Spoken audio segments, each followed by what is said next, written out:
maybe to get started for the non-techies in the room, could you give us a kind of layman's definition of what an API is and what it's good for?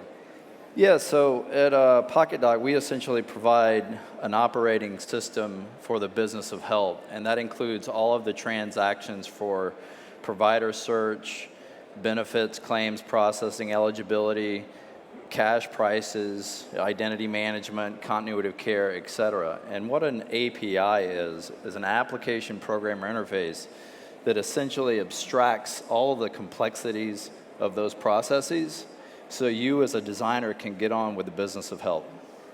Wow, sounds amazing. So what are the kinds of problems in healthcare today that an API approach can help to solve? Yes, good question. One main one is the aspect of data silos, as I call them. You have so many disparate pieces of information, whether it's a provider or insurer, even for the consumer. And through APIs, you can actually stitch together the data across these disparate silos. And the other problem it solves is allowing the developer, the app developer, we currently have about 2,300 apps on our platform now. It allows the developer of these health applications to focus on the creative and the design aspects, which I think is sorely missing in health applications today. There's a lot of green screens and text processing instead of the whole aspect of an Amazon one-click service. Can you give an example of a service or a solution that's enabled by your API platform that would have been difficult or impossible to do without that? Absolutely. There's Xerox recently won Entrepreneur Device of the Year through HealthSpot, and it's a telehealth solution. And we through our APIs, we took the design mechanism from 8 months down to essentially 2 weeks for a device deployment. And that is an in situ system where you actually go in, you sit down, a doctor comes up on the screen, you have several devices, he or she instructs you as to which device to actually use, and then our system processes the back office mechanisms to allow fluid data. And literally we did that in 2 weeks. And what would have been the extra work that would have had to be done that kind of in that 8 months if you did it the old way? They work with several hospital systems, Kettering, Cleveland in the United States, and you had to connect the scheduling systems. You had to connect the networking systems. You had to connect the EMRs and the personal health records, all of which we dynamically stitched together through our APIs. Okay. So, for those of us working in healthcare, digital healthcare, people have been talking about interoperability for years, if not decades. Why are these things so solvable with APIs when it's been so hard to solve them with interoperability standards? Why didn't a standards approach work? Right. Well, standards in and of themselves don't really solve technical issues. They just create a framework, a verbiage for framework. And one of the things when we entered into the health tech space, being from Apple and Microsoft and other types of companies like that, we looked at the actual foundational standards, and and some of these standards are 600 pages. I mean, it's amazing, right? We went down to the actual paragraph and sentence level and ensconced that in code. So we really started with the standards and rewrote them with present day technology. I personally would like to see an effort much like MPEG, which is a collection of companies that add intellectual property into a consortium and then have an open standard and an open set of APIs that everyone could license from. I think that one of the first places we should start is a worldwide physician directory. I mean, one of the first things I need to find a doctor. So how do we go about that? Find a doctor. That's one of the first APIs we built as a search for service for providers, right? We national in the U.S. we have 4.6 million service providers. That's the first thing we started with. I believe we should have a worldwide standard on just physician search. Start with the easy stuff first, and then increment from there. But once again, standards themselves do not necessarily interoperate. It's the execution of that standard. Okay. And collaboration. Okay, so you would see your APIs as being fully compatible with the concept of standards.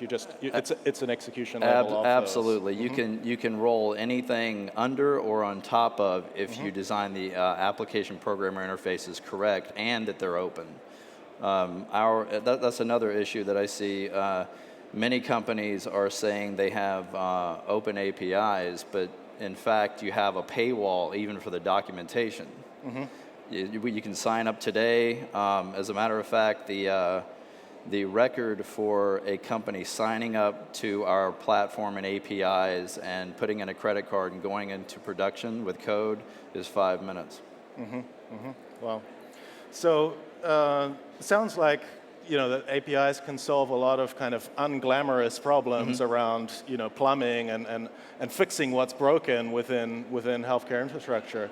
Can they also kind of go beyond that and provide a platform for innovation, for new things that maybe the API provider is not even thinking about? Yes, absolutely.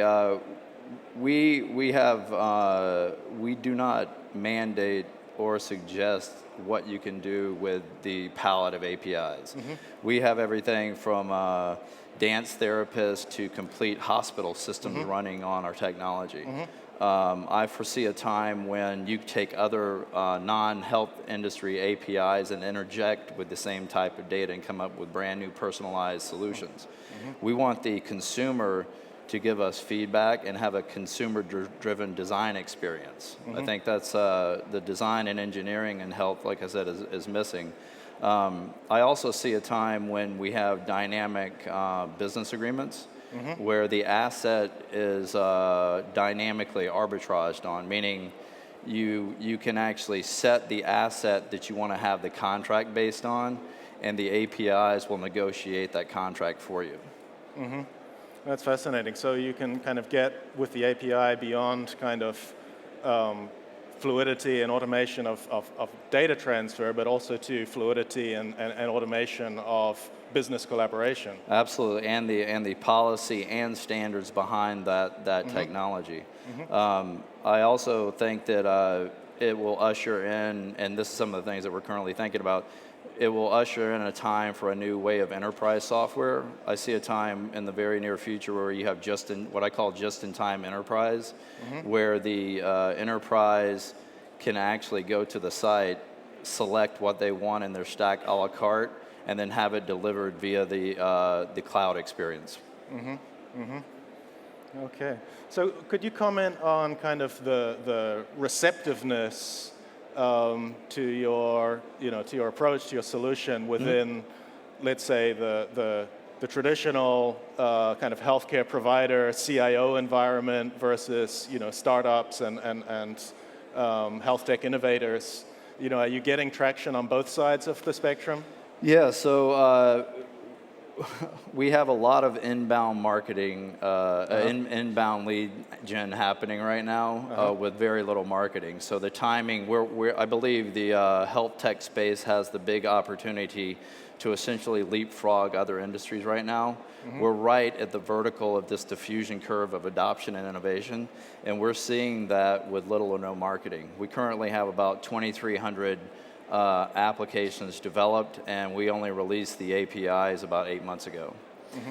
Further, on the enterprise side, whether it be a insurer or a large hospital provider system, it's allowing them to not rip and replace, as we say, and therefore they can actually test the solution side by side.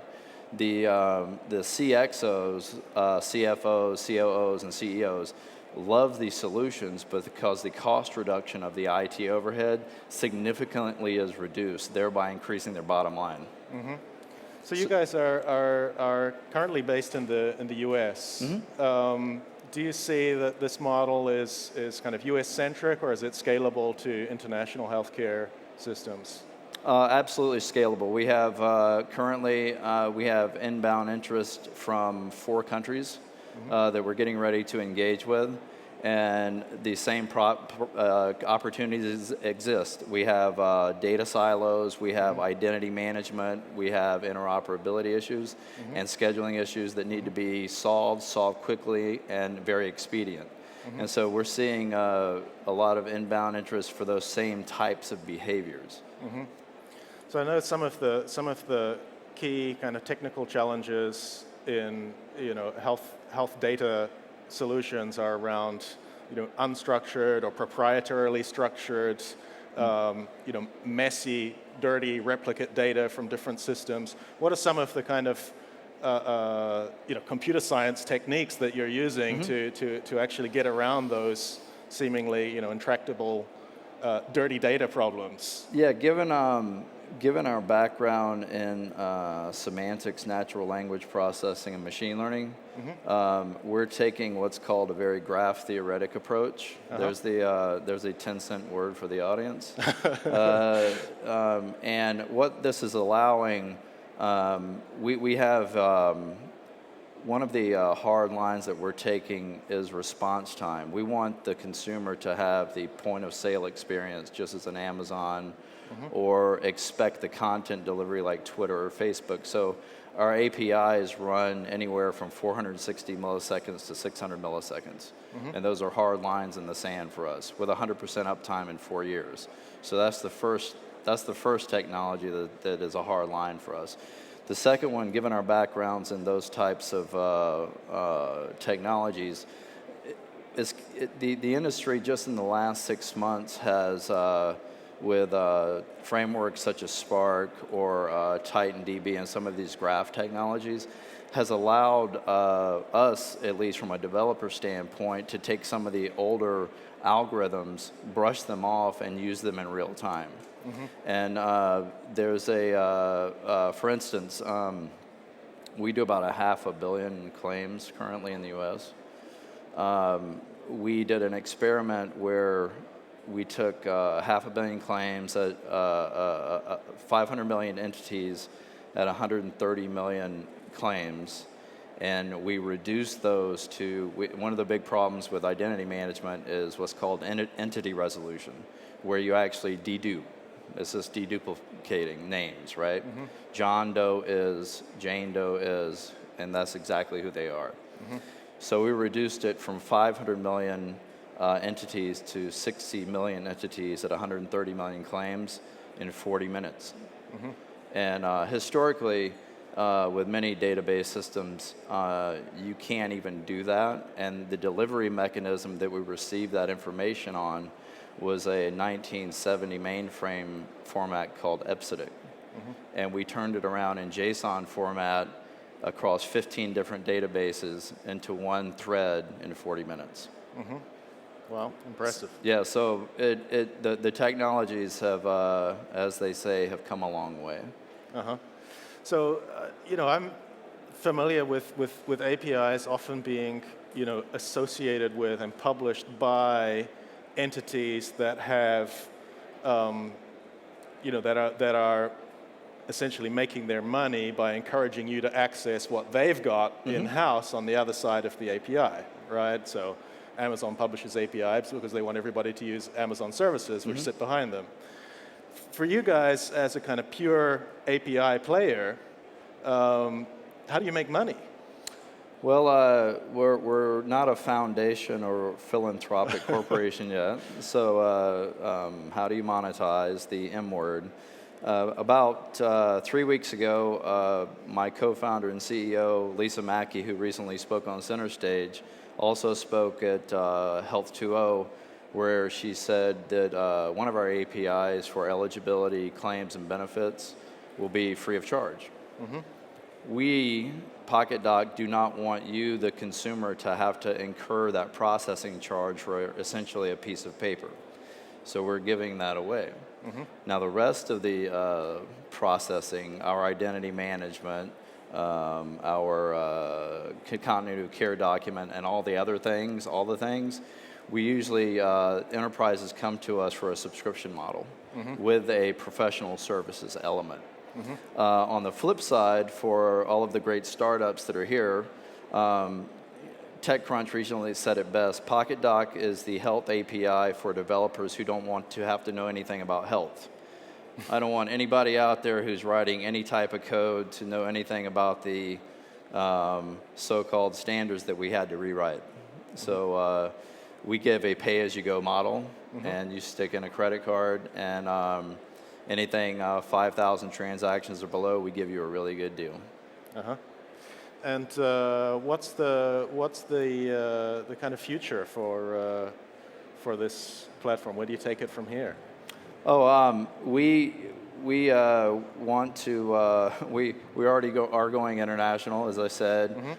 We have some things in the works that are going to make it more distributed, more autonomous, and more resilient. We're going to put more intelligence into the system, and we hope to be adding more feature sets to drive more design elements and dynamically into the process, so it makes it even easier for the developer or enterprise to get up and started.